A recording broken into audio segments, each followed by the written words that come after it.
여러분들에게 감사의 말씀을 드리면서 설교를 시작하려고 합니다.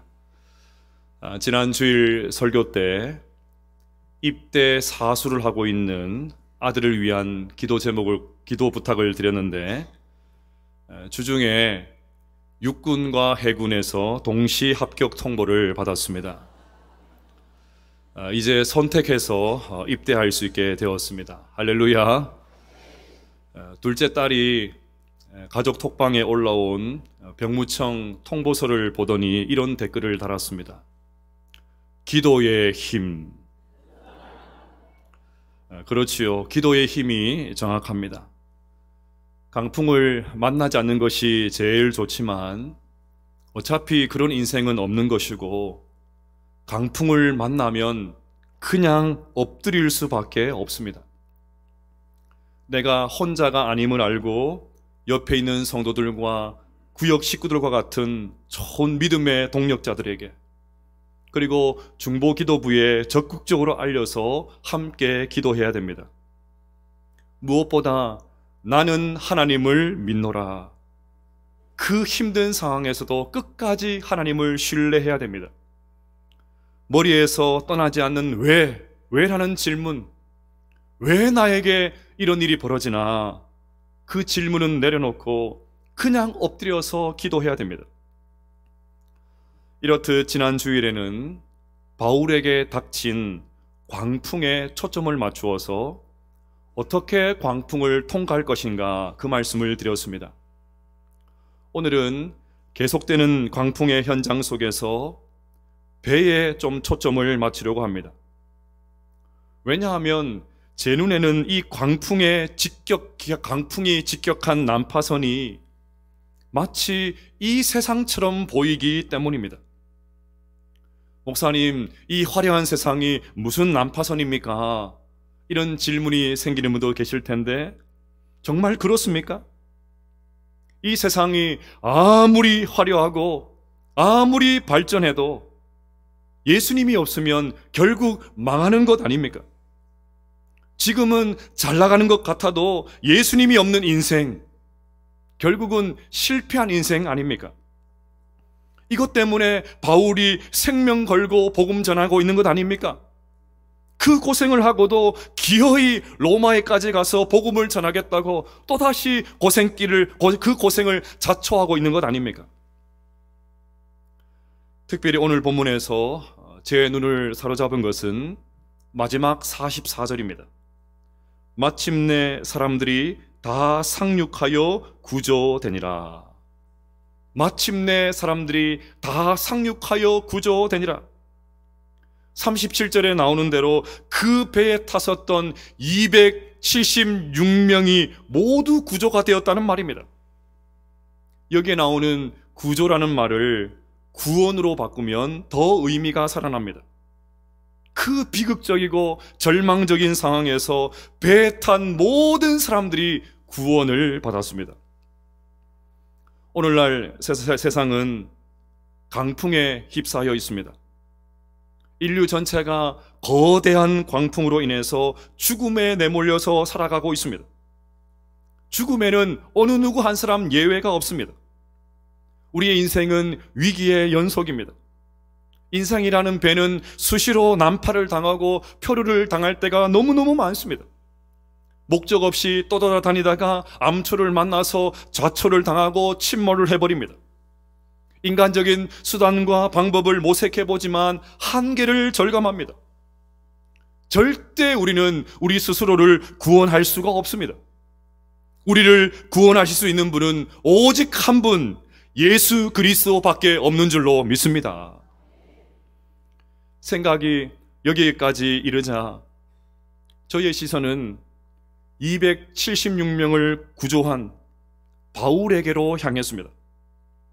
성경에서 교회의 사명과 성도의 사명을 이처럼 생생하고 정확하게 기록해 넣어놓은 구절이 또 성경에 있을까요? 그렇습니다.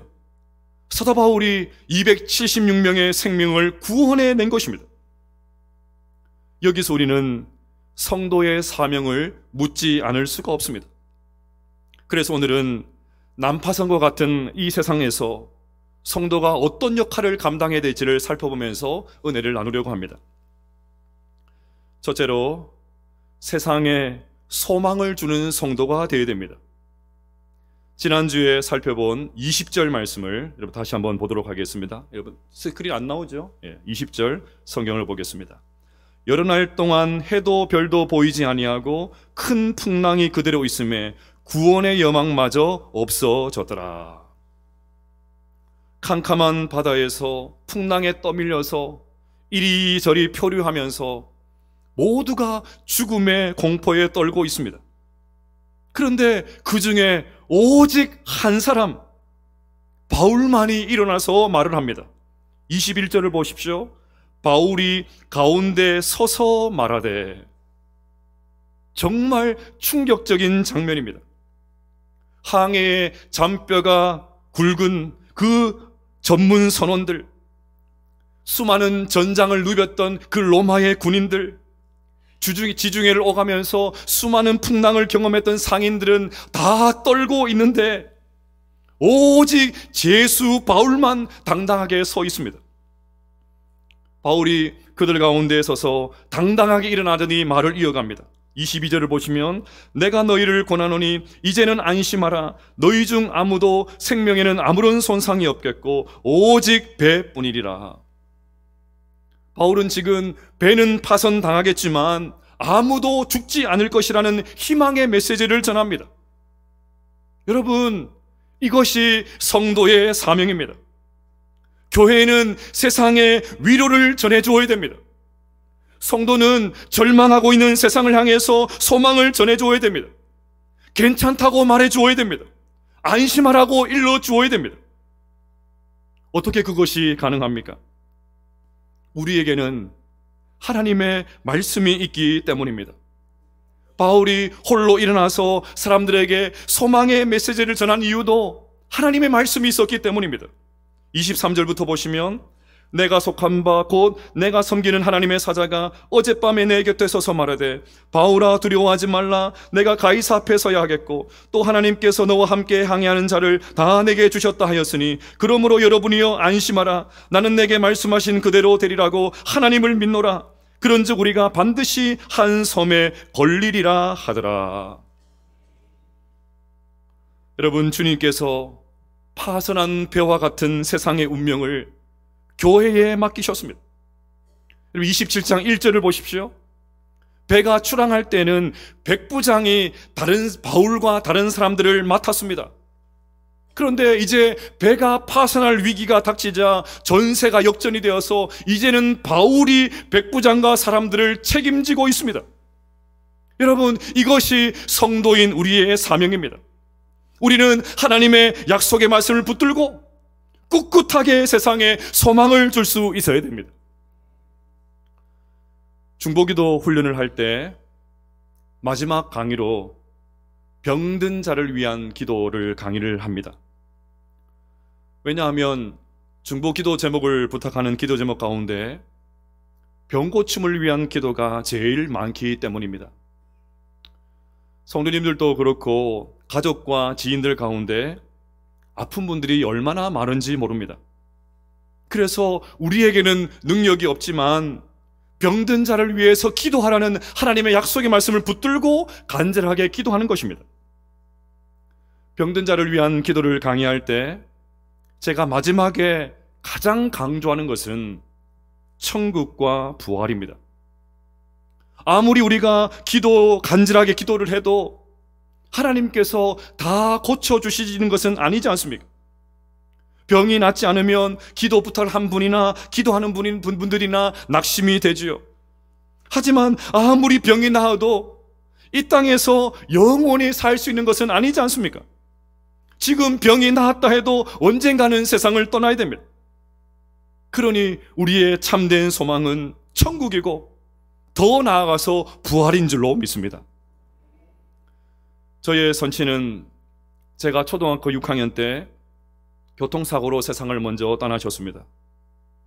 이게 끝이 아니라 정확하게 1년 뒤에 아버지가 사고 난 그 장소에서 불과 한 300m 떨어진 곳에서 또다시 작은 삼촌도 교통사고로 돌아가셨습니다.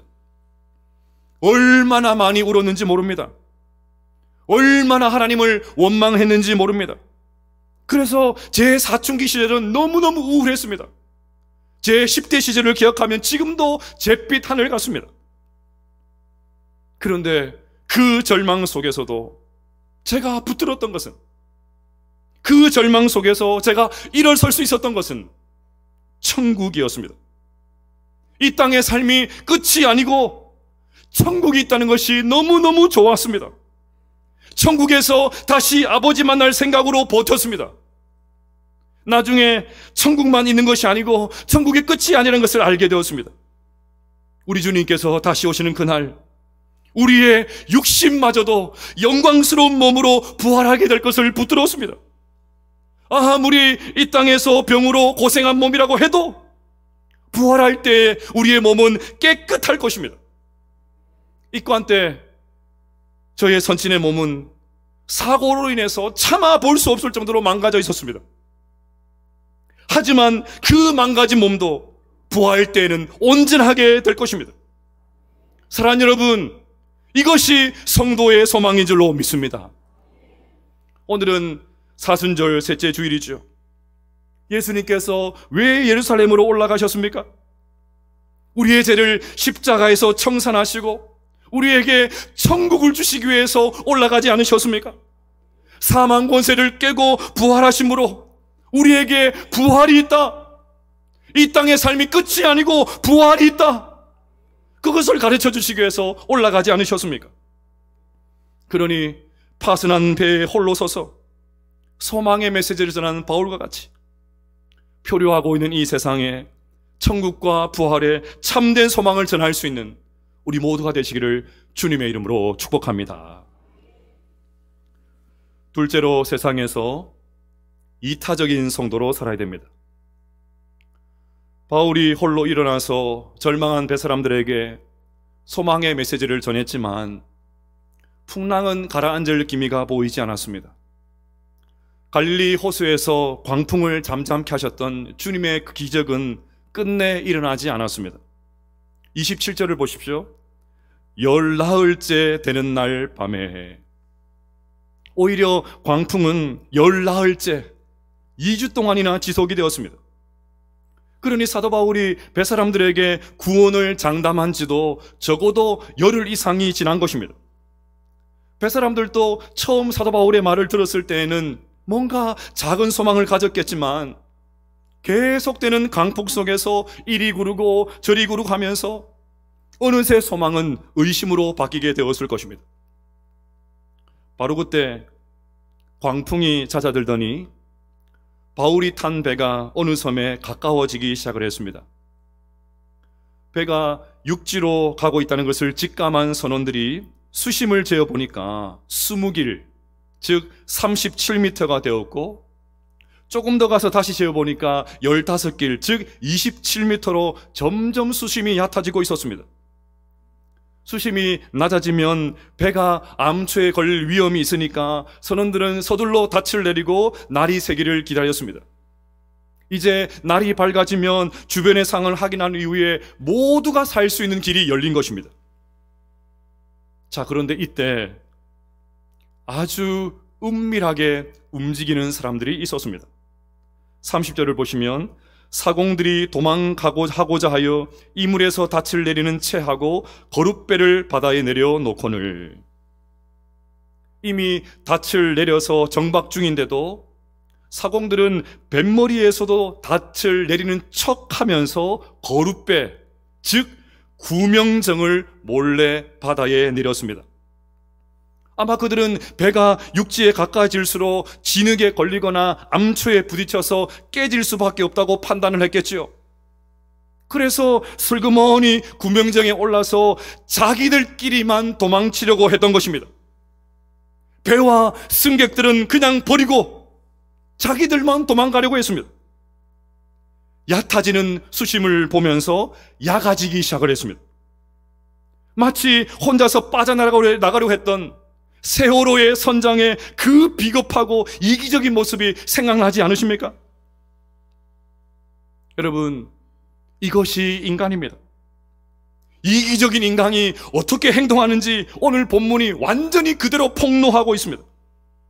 지금 도망치려고 하는 선원들, 광풍이 몰아칠 때는 어떻게든 모든 사람들을 살리려고 짐도 버리면서 혼신의 노력을 다했지 않습니까? 그런데 정말 살 길이 보이자, 뭔가 육지가 보인다는 직감이 오자 얼마나 비상하게 머리가 돌아가는지 모릅니다. 그 고생을 하고 여기까지 함께 왔는데 자기들만 살겠다고 몰래 구명정을 풀었습니다. 나머지 승객들은 모르겠고 우리만 살면 된다는 식으로 이 이기적인 짓을 하고 있었습니다. 하지만 역시 바울은 호락호락하지 않습니다. 벳사람의 일거수일투족을 보고 있었던 바울이 그 선원들의 집단 이기주의를 간파하고는 백부장을 통해서 탈출을 막았습니다. 31절부터 보시면 바울이 백부장과 군인들에게 이르되 이 사람들이 배에 있지 아니하면 너희가 구원을 얻지 못하리라 하니 이에 군인들이 거룻줄을 끊어 떼어 버리니라. 구명정을 내린 줄을 끊어버렸으니까 이제 배에 탄 사람들은 살아도 같이 살고 죽어도 같이 죽는 운명 공동체가 되었습니다. 우리가 이 선원들의 행동을 보면서 화가 나는 이유는 그들이 승객의 안전을 책임져야 될 선원이라는 데 있습니다. 다양한 사연을 가지고 로마행 배를 탄 사람들은 배삭을 지불하고 배에 올랐습니다. 그러면 선원들이 끝까지 책임져야 되는 것 아닙니까? 승객의 안전을 최우선적으로 삼아야 되는 것 아닙니까? 그렇게 도망쳐버리면 남은 승객들은 어떻게 합니까? 정말 기본도 안 되어 있는 이 이기적인 선원들 때문에 화가 나는 것이죠. 하지만 여러분, 그들만 이기적입니까?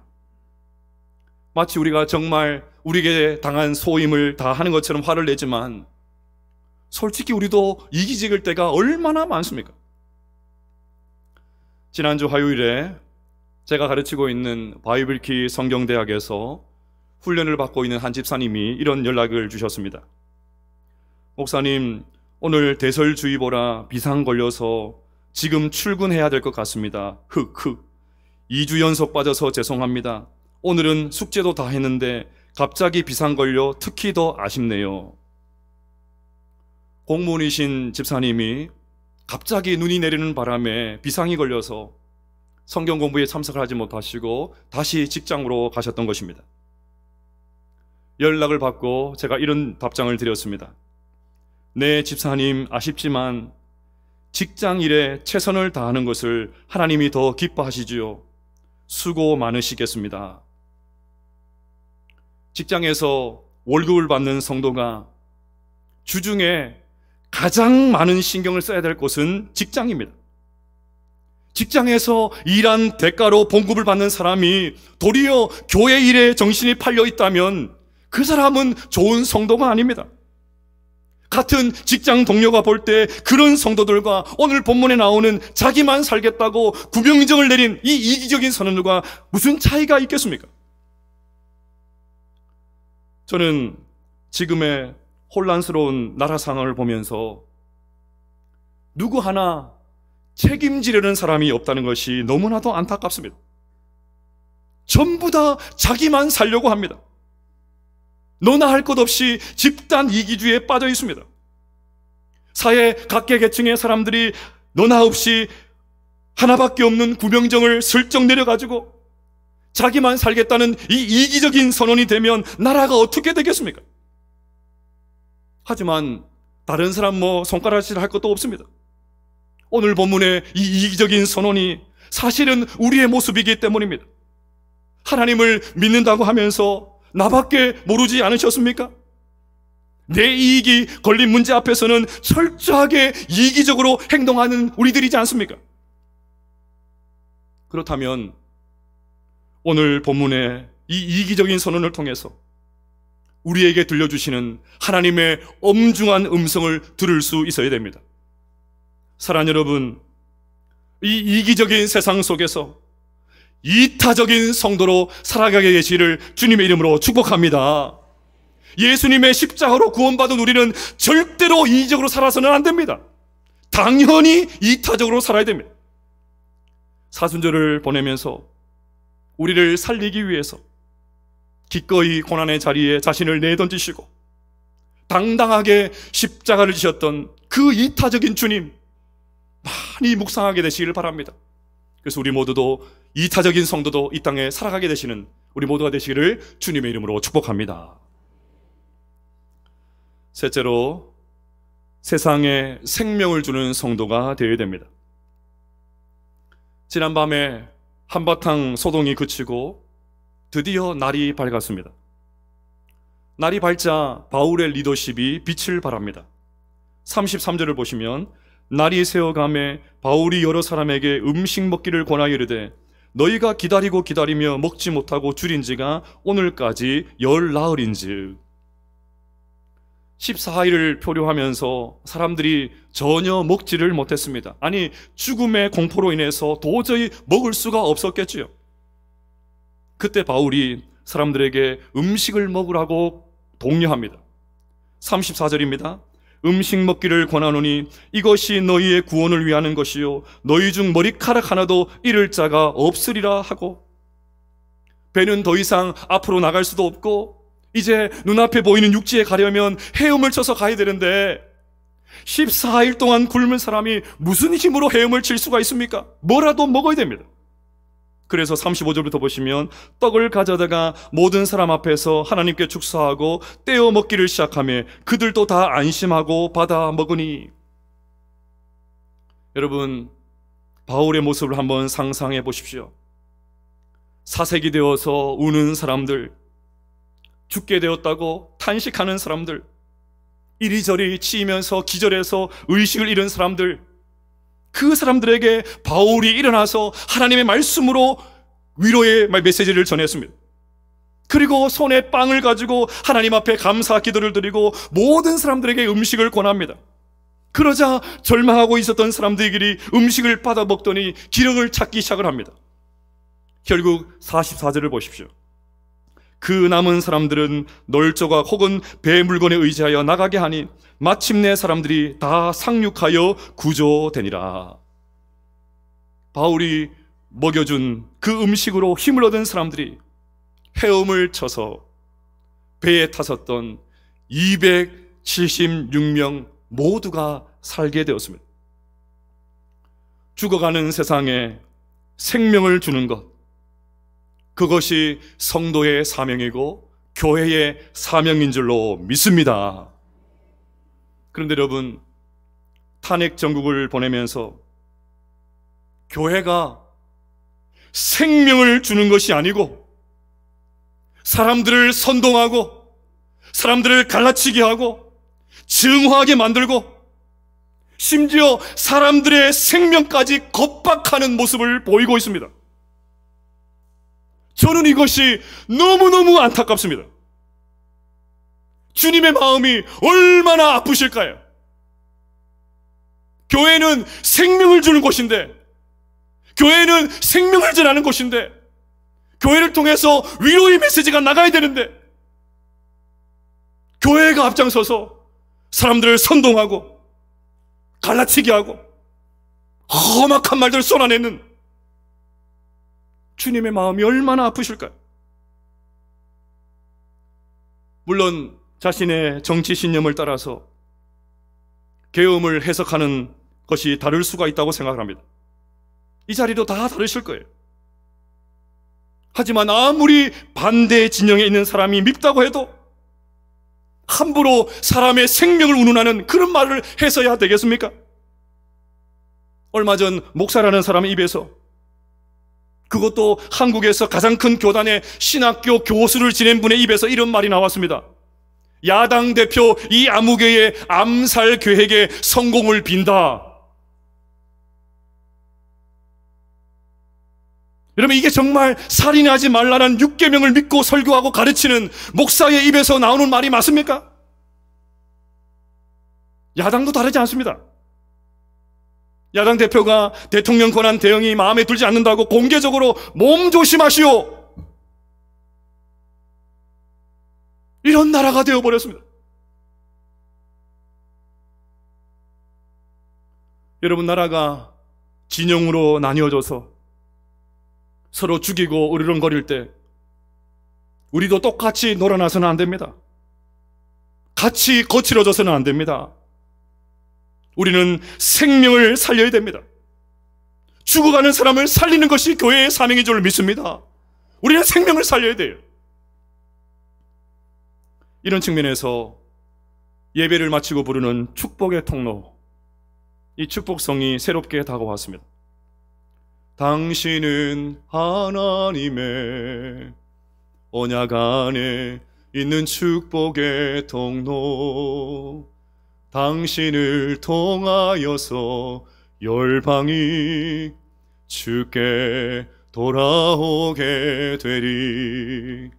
당신은 하나님의 언약 안에 있는 축복의 통로, 당신을 통하여서 열방이 주께 예배하게 되리. 우리가 매주 불러서 무심코 부르는 찬양이지만 하나님께서 이 일을 위해서 우리를 부르셨다는 사실을 새삼 느끼게 됩니다. 그러니 여러분, 다시 부탁을 드립니다. 강목선언은 하고 나서 성가대 후주도 끝나기 전에 서둘러 나가지 마시기를 바랍니다. 이 분위기 뭐죠? 다시요. 성가대 후주도 끝나기 전에 서둘러 나가지 마시기를 바랍니다. 축복성도 예배의 순서입니다. 세상에 나가서 위로를 전하고 생명을 전해야 되는데 우리가 서로를 향해서 축복성도 하지 못하고 어떻게 그것을 하겠습니까? 1부 예배는 거의 안 나가세요. 2부 예배는 3분의 1이 나가세요. 저번에 한번 설교할 때 한번 말씀드렸을 때는 눈치를 보더니 좀 앉아 계시더니 오늘부터 제가 불꽃 같은 눈으로 쳐다보도록 하겠습니다. 사랑하는 여러분, 우리는 축복의 통로입니다. 우리를 통해서 생명이 전해져야 됩니다. 우리를 통해서 생명이 살아나야 됩니다. 절대로 우리가 저주의 통로가 되면 안 됩니다. 우리를 통해서 세상이 망하게 되면 안 됩니다. 우리 모두가 축복의 통로로 쓰임받게 되시기를 주님의 이름으로 축복합니다. 세상에 소망을 주는 통로가 되기를 축복합니다. 진짜 소망인 천국과 부활을 전하는 통로가 되기를 축복합니다. 이 이기적인 세상에서 이타적인 통로가 되기를 주님의 이름으로 축복합니다. 우리 이기적인 거룻배, 그 거룻배의 닻을 잘라내는 그런 은혜가 있게 되시기를 축복합니다. 그래야 마침내 276명의 사람들을 모두 섬으로 인도하는 생명의 통로가 되시기를 주님의 이름으로 축복합니다. 자, 사진 한 장을 보여드리면서 설교를 마치겠습니다. 여기 어딘지 아십니까? 예, 제 서재입니다. 목양실입니다. 몇 주 전에 한 집사님이 나눠주신 제라늄 화분을 입양해 왔습니다. 다음, 그랬더니 목양실이 더 밝아졌습니다. 그리고 지난주에 아내가 만들어준 꽃 화병에 꽂았더니 목양실이 더 밝아졌습니다. 별로 뭐 차이가 안 느껴지죠? 늘 있는 저는 그것이 막 느껴지더라고요. 저는 화분에 핀 그 꽃을 보면서 이것이 성도의 모습이 되어야 되지 않을까 그런 생각을 해보았습니다. 여러분의 소망의 한마디에 여러분의 일터가 살아나게 될 것입니다. 우리의 이타적인 희생으로 직장이 밝아지게 될 것입니다. 여러분이 가는 곳마다 생명이 살아나게 될 것입니다. 이 놀라운 생명의 역사가 우리의 가정과 일터와 교회와 무엇보다 이 세상 가운데 가득하게 되시기를 주님의 이름으로 축복합니다.